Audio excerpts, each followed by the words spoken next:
சிறகடிக்க ஆசை serial today episode என்ன மாதிரியான ட்விஸ்ட் இருக்க போகுதுன்னு பார்க்கலாம். முத்து அப்பா ஃபோன் பண்ணி பேசுங்கப்பா, பாட்டி தான் இவ்வளோ சொல்கிறாங்கல்ல, அப்புறமும் நீங்கள் ஃபோன் பண்ணாமல் இருந்தால் எப்படிப்பான்னு சொல்லிட்டு ஃபீல் பண்ணி பேசினதும் உடனே அண்ணாமலை கால் பண்ணுறாங்க. விஜய் ஹலோ என்ன விஷயம் சொல்லுங்கன்னு சொல்லிட்டு வெயிட் பண்ணிக்கிட்டு இருக்காங்க. விஜயா அம்மா வந்திருக்காங்க, அவங்க எதுக்காக இங்கே வந்தாங்க, இருக்கிற பிரச்சனை பத்தாதன்னு சொல்லிட்டு அண்ணாமலை கிட்ட விஜய சத்தம் போட்டதும் அம்மா வந்திருக்காங்க, நீ வரணும், வர சொல்கிறாங்கன்னு சொல்லிட்டு போனை கட் பண்ணிடுறாங்க. உடனே விஜயாவுக்கு என்ன பண்றதுன்னு தெரியாம விஜய் ஒரு பக்கம் டென்ஷன்ல இருக்காங்க.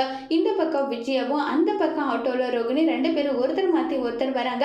ரெண்டு பேரும் சேர்ந்து வந்ததை பார்த்ததோ உடனே முத்து பாட்டி நீங்க வந்த வேலை முடிஞ்சிருச்சு, இப்போ உங்களுக்கு வேலை இல்லை, அவங்க ரெண்டு பேருமே சமாதானம் ஆயிட்டாங்கன்னு சொன்னதோ உடனே பூக்காரி போயிட்டு எனக்கு சூடா ஒரு காஃபி போட்டுடுவான்னு சொல்லிட்டு மீனாவை அனுப்பிடுறாங்க. இங்க பாருங்க, என்னால ஏத்துக்க முடியாது, இவ எனக்கு எப்படிப்பட்ட நம்பிக்கை துரோகம் பண்ணியிருக்கா, மனோஜ் இப்பவே போயிட்டு நீ அடிடான்னு சொல்லிட்டு ரொம்பவே கோபமா கத்துறாங்க.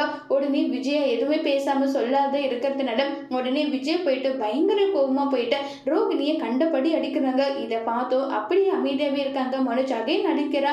உடனே நம்ம மனோஜ் எதுக்காகமா இவளை நீங்க அடிக்கிறீங்க, அவளுடைய மாமா அதே மாதிரி இவ ரெண்டு பேரும் பணக்கார இல்லைன்ற விஷயம் எனக்கு ஆல்ரெடி தெரியும், ரோகிணி கிட்ட சொல்லிட்டான்னு சொல்லிட்டு மனோஜ் சொன்னதும் இதை கேட்ட விஜயா இல்ல எனக்கு நம்பிக்கை இருக்கு உண்மையில, நீ இந்த விஷயத்த மறைச்சிருக்க மாட்ட, உண்மையை சொல்லுடா, அவ சொல்றாளா இல்ல நீ அவளை காப்பாத்துறதுக்காக நீயா போய் சொல்றியா சொல்லுடான்னு சொல்லிட்டு ரொம்ப கோபப்படுறாங்க.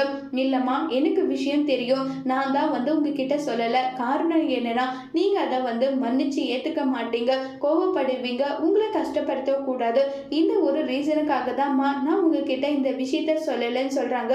உடனே முத்து அப்பா பாத்தீங்களா, கடைசியில எல்லா பிரச்சனைக்கு காரணம் யாருன்னு பாத்தீங்களா, மனோஜ் தான், மனோஜ் கிட்ட ரோகிணி எல்லா விஷயமும் சொல்லியிருக்காங்க, ஆனா இவன் தான் அம்மா கிட்ட எந்த விஷயமும் மறைக்க மாட்டேன்னு சொல்லிட்டு கடைசியில இவனே மறைச்சு வச்சிருக்கா. கடைசியில அம்மாவுக்கு ரெண்டு பேரும் சேர்ந்து நம்பிக்கை துரோகம் பண்ணியிருக்காங்கன்னு சொல்லிட்டு முத்து சொன்னதும் உடனே ரோகிணி முறைச்சிட்டு மனோஜ் கண்ணத்துல எதுக்காகடா போய் சொன்னு சொல்லிட்டு விஜயா சம்மாட்டி அடைக்கிறாங்க. அதோட இந்த எபிசோட முடிச்சிருக்கு.